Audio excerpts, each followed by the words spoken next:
Jose வசனம் 1 முதல் 10. யோசேப்பின் புத்திரருக்கு விழுந்த சீட்டினால் அகப்பட்ட பங்கு விகிதமாவது, எரிகோவின் அருகே இருக்கிற யோர்தானில் இருந்து யோர்தானுக்கு கிழக்கான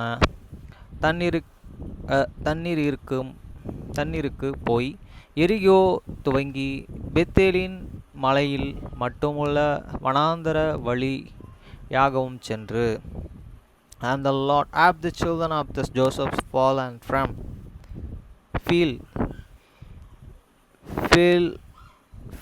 Jordan by Jericho, and to the water of the Jericho, and the east to the wilderness that go ahead upon from Jericho to God Mount of Bethel.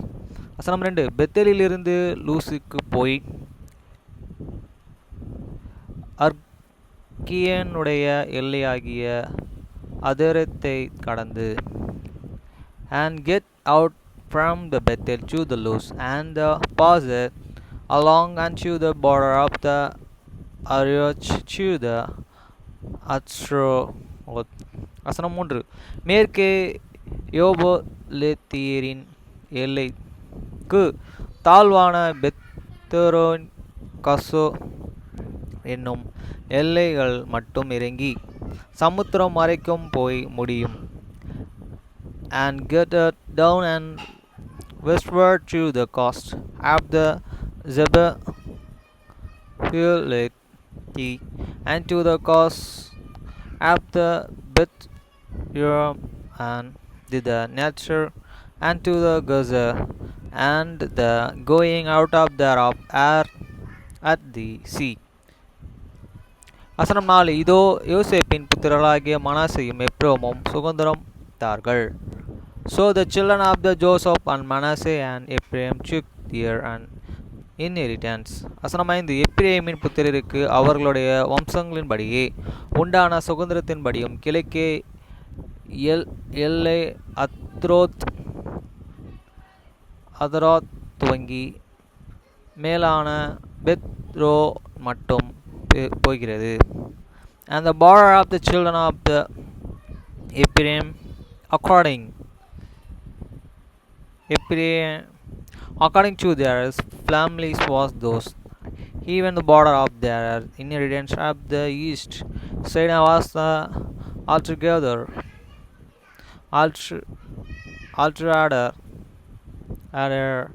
and to the Beth Yerma this the Ipir. வசனம் 6. மேற்கே எல்லை மிக்மோத்திற்கும் வடக்கே சென்று கிழக்கே தானாத்சீலேவுக்கு திரும்பி அதை யோனோவுக்கு கிழக்கேக்காக கடந்து. And the borders went out toward the sea, Michmotha, and the north side, and the border went about the eastward, and to the Tenasseline, and passed by it, and the east the Jonohan.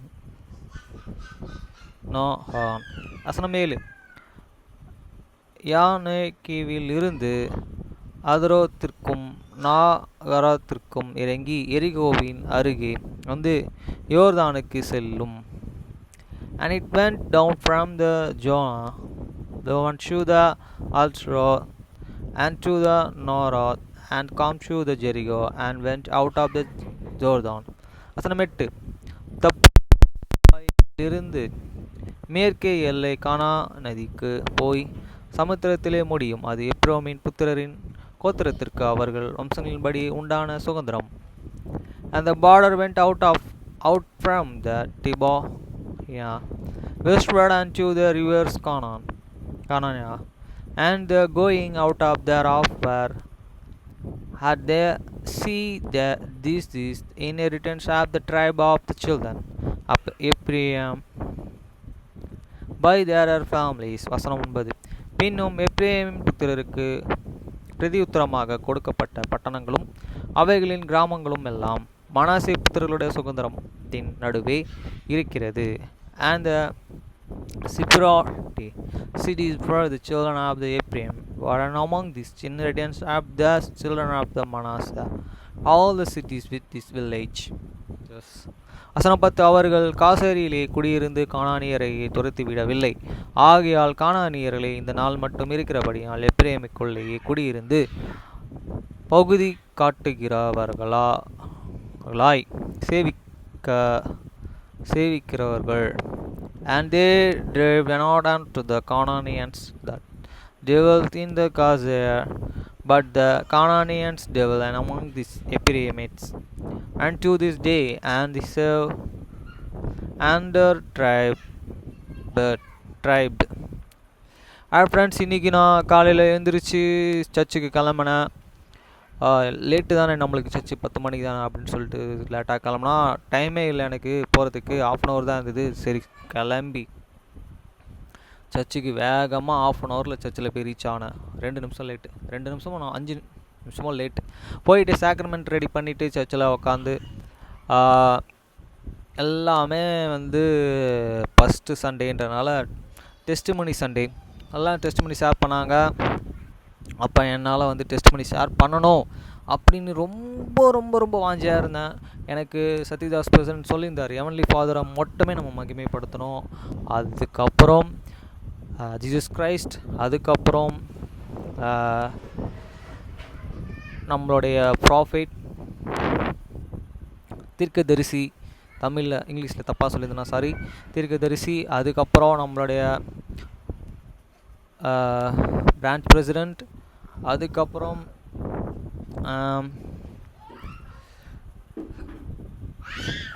Holi cost branch president. அதுக்கு முன்னாடி Jesus Christ, அடுத்து Holi cost தான் நம்மளுக்கு help பண்ணுவார், guide பண்ணுவார்.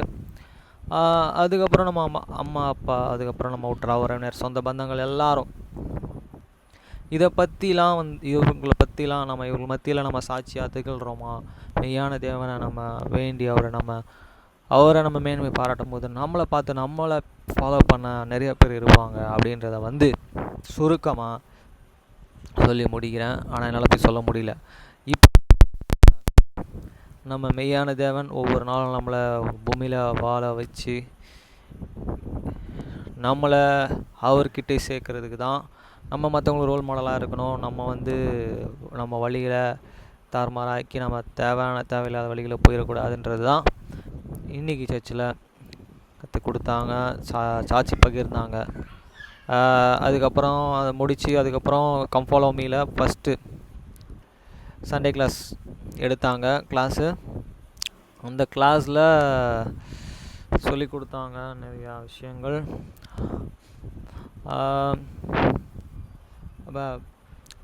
Temple, நம்ம சர்ச்சில் ஆச்சரியத்துவம் இருக்குது. டெம்பிள்னால் என்ன முக்கியத்துவம், இந்த டெம்பிளில் சீலிங் பண்ணுறோம், அதுக்கப்புறம் பேப்டிசம் ஆஃப் த டெத், இதெல்லாம் நம்ம மற்றவங்க கொடுக்குறோம் அப்படின்றதெல்லாம் சர்ச்சில் சொல்லி கொடுத்தாங்க ஃப்ரெண்ட்ஸ். அதுக்கப்புறம் வீட்டுக்கு வந்தேன். வீட்டில் சாப்பிட்டேன். எங்கள் அம்மா சாப்பாடு வச்சு கொடுத்தாங்க. அதுக்கப்புறம் ஹைடி இந்த இங்கிலீஷ் மூவி பார்த்தேன். அதுக்கப்புறம் எங்கள் மாமாக்கிட்ட பேசினேன். எங்கள் மாமாக்கிட்ட சொன்னேன், இது மாதிரி நாங்கள் எங்கள் சர்ச்சில் கேட்டிருந்தோம், அவங்க படிக்கலான்னு சொல்லிட்டாங்கன்றதெல்லாம் சொன்னேன். அதுக்கப்புறம் இப்போ பைபிள் படிக்கிறேன். முக்கியமான ஒரு விஷயம், சர்ச்சில் ஒருத்தர்கிட்ட பேசிகிட்டு இருந்தேன்.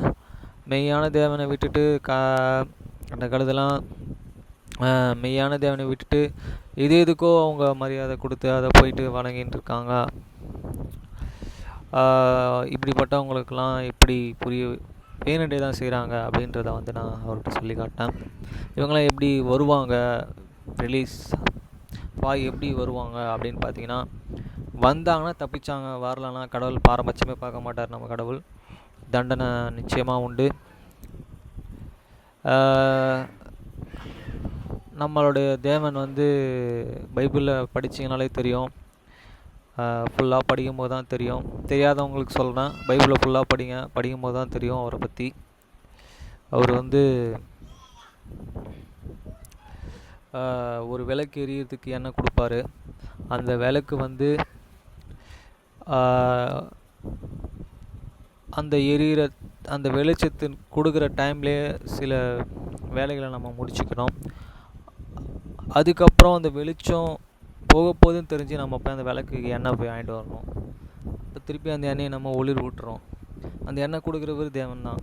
அந்த எண்ணெய் நம்ம வாழ்க்கையில் நம்மளுக்கு கொடுக்கப்படுறது நம்மளோட ஜீவனை கணக்கு பண்ணுது.